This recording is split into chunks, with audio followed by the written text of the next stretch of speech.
మన తెలంగాణలో మొట్టమొదటి ఫ్యాక్టరీ అవుట్లెట్ మన ముకుంద జ్యువెలర్స్ లో లైట్ వెయిట్ ఆభరణాలు కలెక్షన్స్ ఎన్నెన్నో అన్ని జ్యువెలరీస్ పై VA కేవలం 2 to 12% మాత్రమే. విచ్చేయండి ముకుంద జ్యువెలర్స్. కాకినాడలో జెన్సిస్ సాఫ్ట్వేర్ కంపెనీ ఉదంతం అయితే బయటకు వచ్చింది. ఇప్పటికే 400 కోట్ల రూపాయలు ఏదైతే దాంట్లో ట్రాన్సాక్షన్ జరిగినట్టుగా గుర్తించారు. ఈ నేపథ్యంలో పూర్తిగా 7,000 మంది బాధితులు రోడ్డున పడినట్లుగా అయింది. అయితే చాలామంది లక్షల్లో ఇన్వెస్ట్ చేసిన పరిస్థితి. ఈ నేపథ్యంలోనే ఇప్పటికే మోజెస్పై కేసు నమోదైంది.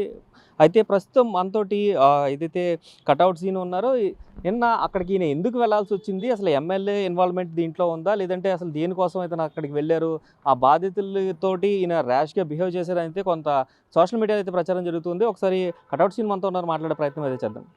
అసలు మీరు నిన్న అక్కడికి ఎందుకు వెళ్ళారు, అసలు అంటే వారి తరపు వెళ్ళారా, మీ వాళ్ళు ఎవరైనా ఉన్నారు, దేనికోసం అక్కడికి వెళ్ళాల్సి వచ్చింది? అసలు యాక్చువల్లీ ఏం జరిగిందంటే అన్న 3 days మీరు నిన్న కాదు వెళ్ళడం, 3 days ముందే వెళ్ళాను నేను.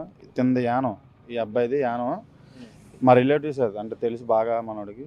ఇలాగన్నా ఇలా డబ్బులు కట్టాను, ఇలాగ 4 lakhs 5 lakhs బాండ్ ఒకటి 30,000 బాండ్ ఒకటి కట్టామని అంటే 3 days ముందు వెళ్తే నేను ఈ బాండ్ వాళ్ళు సబ్మిట్ చేసేయండి సార్, మేము విత్డ్రా పెట్టుకోవడానికి వెళ్తే సబ్మిట్ చేసేయండి, మీకు 2 monthsలో పడుతుంది అంటే సబ్మిట్ చేసేస్తే మీకు బాండ్ మాకు ఏం ప్రూఫ్ ఉంటుందని అడిగితే మాకు వేరే స్టాంప్ పేపర్ వేసి ఇద్దామని అన్నట్టు నిమిత్తంలో అప్పుడు వాళ్ళ MD మోజేష్ నాకు ఫోన్ చేసి మాట్లాడడం జరిగింది. అలా సార్ మీకు నాకు తెలుసు ఇలాగా పలానా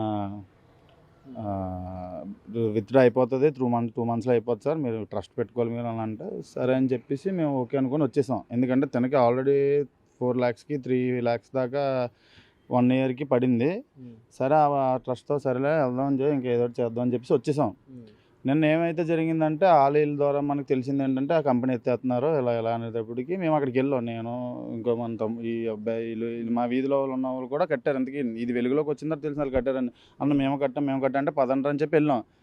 వెళ్ళేటప్పటికి మాట్లాడుతున్నాం అందరూ తెలిసిన దాని మీద అందరూ అలాగే పలకరించి అందరు చెప్తే ఎంత కట్టా అని అడుగుతుంటే ఒక లేడీ వచ్చి నాకు వీడియో తీస్తున్నారు. ఇలాగ ఏమ్మా నాకు వీడియో తీస్తున్నాయి, యాక్చువల్లీ ఎవరికి వీడియో తీసిన అడిగితే అమ్మ నాకు వీడియో తీస్తున్నావు ఏమ్మా అని అడిగితే ఆవిడ సమానం చెప్పలేదు. నాకెందుకు తీస్తున్నావు అని అడిగాను నేను.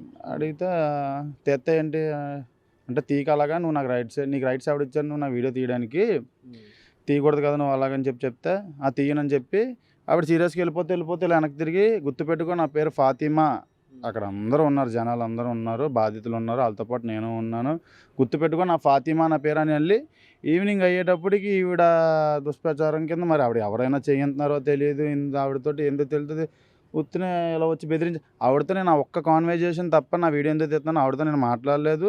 అక్కడ ఏ బాధ్యతలతో కూడా నేను అందరికీ SP ఆఫీస్కి వెళ్ళండి, పోలీస్ స్టేషన్ కంప్లైంట్ ఇవ్వండి ఇదే చెప్పాను తప్ప ఎవరిని నేను బెదిరించలేదు. పోనీ అక్కడ అందరూ ఉన్నారు, ఇగో వీళ్ళు కూడా ఉన్నారు, నేను ఎవరిని బెదిరించలేదు. ఆవిడ కావాలని చేసింది, పోనీ నన్ను అయితే చేసింది, మా ఎమ్మెల్యే గారి పేరు కూడా చెప్పి బ్యాట్ చేయాలని చూసింది. మరి ఇందులో రాజకీయాన్ని ఎందుకు ఇన్వాల్వ్ చేస్తున్నారో నాకైతే అర్థం కావట్లేదు. ఇక్కడ లలిత అని ఎవరైతే ఆ డైరెక్టర్స్లో వన్ ఆఫ్ ద డైరెక్టర్ ఉందో లలిత అన్న ఆవిడ, లలితాంబిక అన్న ఆవిడే మీకు ఫోన్ చేసి పిలిచారు అని అయితే వాళ్ళు ఆరోపిస్తున్న పరిస్థితి కనిపిస్తుంది. అంటే ఇంకొకటి మోజేష్ మీతోనే మాట్లాడారు, మీరు ఏమన్నా ఉంటే శ్రీను గారితో మాట్లాడుకోండి అని ఆవిడ స్టేట్మెంట్ ఇచ్చారని చెప్తున్నారు. శ్రీను గారితో మాట్లాడకుండా నేనేం చేస్తానన్న ఆవిడ స్టేట్మెంట్ ఆవిడ ఇచ్చిందా లేకపోతే ఆవిడ ఇచ్చారని వీళ్ళు చెప్తున్నారా?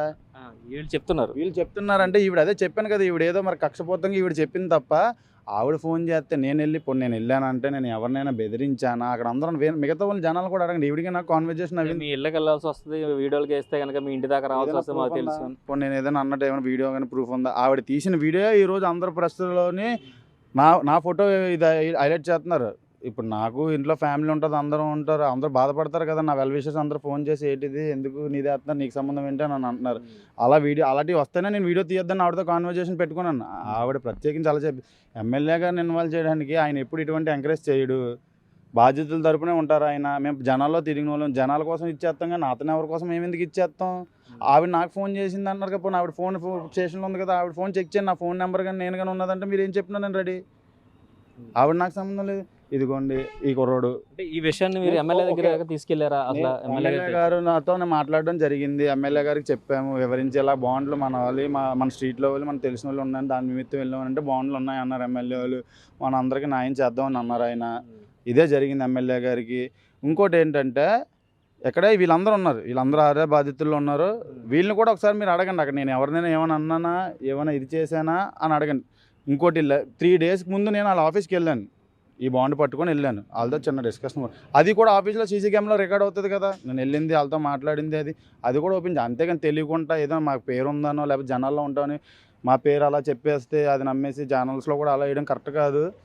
మేము జనాల కోసం చేస్తాం, మా కోసం ఎంక్వైరీ చేసుకున్నా చెప్తారు అందరూ, జనాలు అందరూ ఏంటి మేము అంటున్నాడు, అంతేగాని ఖచ్చితంగా అందు గురించి మేము ఎక్స్ప్లెనేషన్ అడుగుతాం. అసలు ఎందుకు వెళ్ళాల్సి వచ్చిందని అడిగి మీ దగ్గరికి రావడానికి కారణమే అది. ఎందుకంటే ఒక వ్యక్తిని మిస్లీడ్ ఎవరైనా చేయొచ్చు కాబట్టి ఖచ్చితంగా అసలు అక్కడికి ఎందుకు వెళ్ళాల్సి వచ్చింది అని కనుక్కోవడానికి ఈరోజు బిగ్ టీవీ మీ దగ్గరికి వచ్చింది. సో అసలు ఇప్పుడు బాధితులతో కూడా మాట్లాడతాం ఒకసారి. మీరు ఎంత కట్టారు అసలు? 5 lakhs వరకు కట్టానండి. 5 lakhs వరకు కట్టారు. ఎంత వచ్చింది? రిటర్న్ ఏమన్నా వచ్చిందా? రిటర్న్ ఏమి రాలేదు, ఒక 2 months వేశారు. 2 months మీన్స్ ఒక 15,000 వరకు వేశారు. రిమైనింగ్ అంతా కూడా పెండింగ్ ఉంది. అయితే మార్చిలో వేస్తామన్నారు, బట్ ఫైనాన్షియల్ ఇష్యూ వల్ల ఈ మంత్ అవ్వదు, ఏప్రిల్లో వేస్తా అన్నారు. దాన్ని ఏప్రిల్ కూడా వేయలేదు, దాన్ని మే వేయలేదు, జూన్ వేయలేదు, ఇది జూలై. ఆల్మోస్ట్ 5 months అవుతుంది. నాట్ ఓన్లీ మీ, నాతో పాటు 800 మెంబర్స్ ఉన్నారు. మొత్తం అందరూ కూడా సేమ్ పొజిషన్, ఇదే సేమ్. నిన్న మార్నింగ్ అయితే మోజేష్ గారు వస్తా అన్నారు, మేనేజర్ గారు వచ్చి మొత్తం సెటిల్ చేస్తానని చెప్పి అన్నారు. బట్ నిన్న నైట్ 1:30 వరకు మేము అక్కడే ఉన్నాం. బట్ మోజేష్ గారు రాలేదు, సెటిల్ చేసేది ఏం లేదు. ప్రజెంట్ అయితే వీళ్ళందరూ కూడా పోలీస్ స్టేషన్లో కస్టడీలో ఉన్నారు.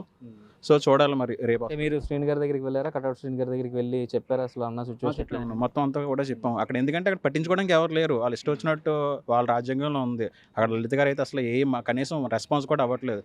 సరే ఏదైనా ఇలా లేదు అని చెప్పి మా అన్నయ్యకి చెప్పాము. అన్నయ్య వచ్చాడు. అన్నయ్య వచ్చి జస్ట్ ఏం జరుగుతుందండి, ఇలా మా వాళ్ళు ఎలా బాధపడుతున్నారు, ఇది సెటిల్ చేస్తారా లేదంటే ఏంటి అని అడగడానికి మాత్రమే వచ్చాడు.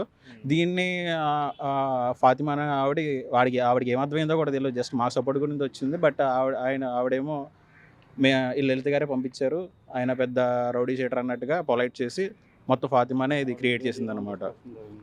ఇది చూసుకున్నట్లయితే వీరి బాండ్లు తీసుకుని వీరి డబ్బులు ఎప్పుడు ఇస్తారు అని అడిగేందుకే అయితే కట్అవుట్ సీను ఆఫీస్కి వెళ్ళామని చెప్తున్నారు. ఆయనకి సంబంధించి ఆఫీస్లో ఎటువంటి ఇన్వెస్ట్మెంట్ చేయలేదు, కానీ వారి ఏరియాలో ఉన్న బాధితులని అందరినీ కూడా తీసుకుని వెళ్ళారు. దీనికి సంబంధించి ఒక అక్నాలజ్మెంట్ కూడా ఇచ్చారని చెప్తున్నారు. ఏదైతే సెటిల్మెంట్కి సంబంధించి బాండ్ ఇచ్చేస్తే ఎట్లా అని ప్రశ్నిస్తే వారు అక్నాలజ్మెంట్ కూడా ఇచ్చారు అని చెప్తున్న పరిస్థితి కనిపిస్తుంది. అయితే కొంతమంది కావాలని ఎమ్మెల్యేని రాజకీయాల్లోకి లాగడం ఇట్లాంటివన్నీ కూడా చేస్తున్నారని కూడా ఆరోపిస్తున్న పరిస్థితి కనిపిస్తుంది. అయితే బాధితుల తరపున నిలబడేందుకు మాత్రమే వెళ్ళానంటూ కూడా కట్అవుట్ శ్రీను ఇప్పటికే స్పష్టం చేసిన పరిస్థితి ఇక్కడ కనిపిస్తుంది. కెమెరామెన్ రవితో శంకర్, బిగ్ టీవీ.